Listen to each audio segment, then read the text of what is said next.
Good morning, ladies and gentlemen. Welcome to this episode of Today in History. I'm Amon the Stronger. Today is 6th August 2025.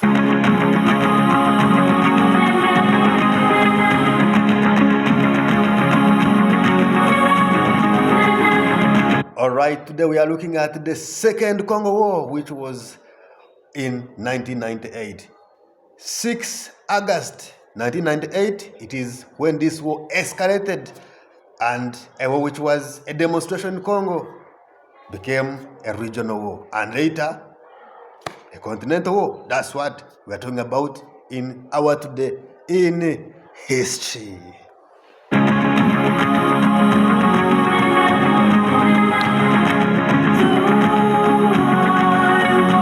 This war was termed as to be the most deadliest war in Africa. Historians confirm that since 1995, after the Second World War, this Second Congo War became the most deadliest war in the history of mankind. It was termed to be as the greatest war of Africa, and others called it the Secret War of Africa. The Great War of Africa, the Secret War of Africa, the most deadliest war after World War II.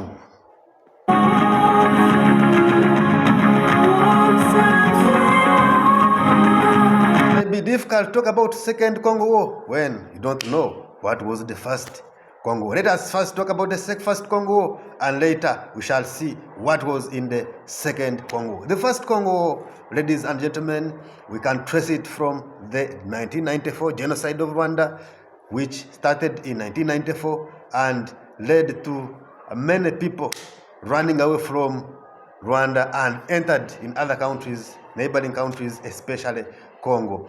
The Tutsi in Rwanda and the Hutu in Rwanda were fighting, and most of the Hutu ran away because the Tutsi took over in 1994 after the genocide. The Tutsi took over, and the Hutu had to run away. When they ran away, they end up into Congo forests.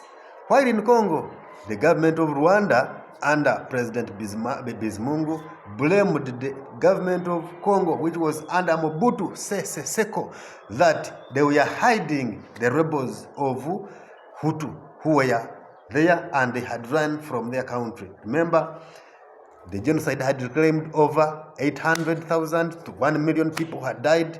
Therefore, the Hutu had run to save their lives and ran and hidden in Congo. After hiding in Congo, then the Congolese government or Mobutu was blamed for hiding rebels, for harboring rebels, and therefore the government of Rwanda was annoyed of that.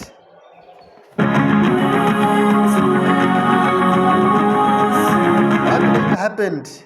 The government of Rwanda now supported the opposition side in Congo, which was led by Laurent Desire Kabila, and other governments also came in.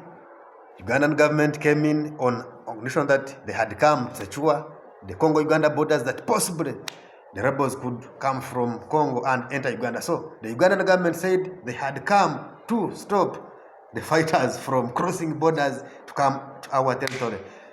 Later, in May 1997, the government of Mobutu Sese Seko was ousted from power, and Laurent Desire Kabila took over in Congo. Ladies and gentlemen, that's how the First Congo War came in. That's how the First Congo War now ended, with the ousting of Mobutu from power.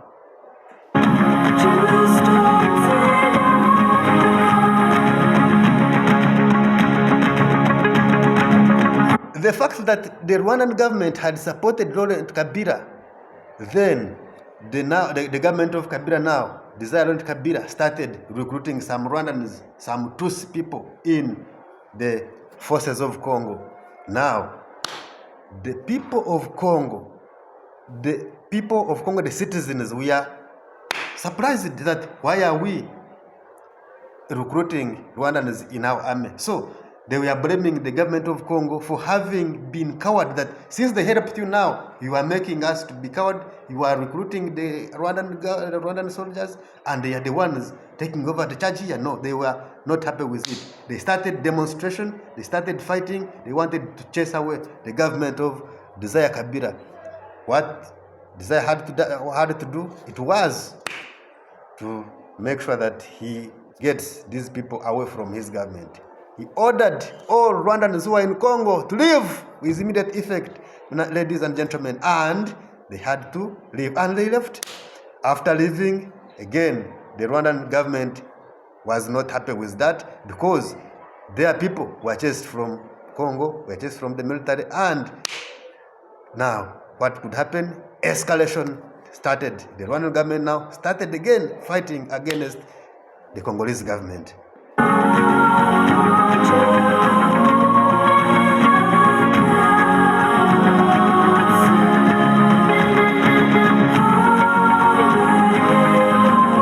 Other countries came in.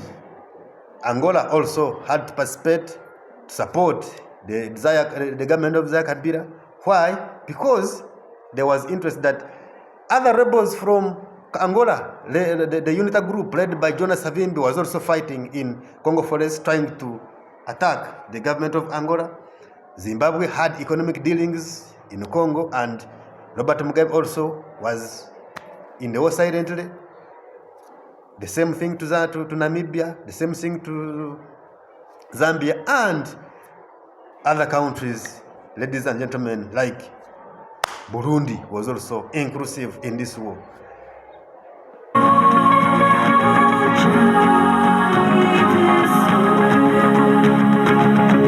Zimbabwe, Robert Mugabe called a meeting in Harare capital, and he agreed with other countries that let a peace agreement be signed and stop the war. However, all this was in vain, and a war continued.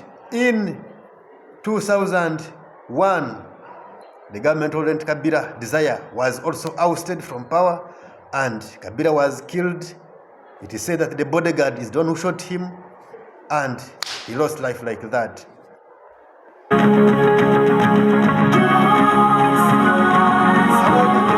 The people of Rwanda were also fighting in Congo Forest, in eastern Congo, Goma. They were trying to fight because they had also captured that part, so the war still continued. And in 2002, 2003, the peace accord was signed in Zambia, Lusaka, and the rebelling group decided to observe what we call a ceasefire agreement, and they stopped fighting, and that's how the war ended.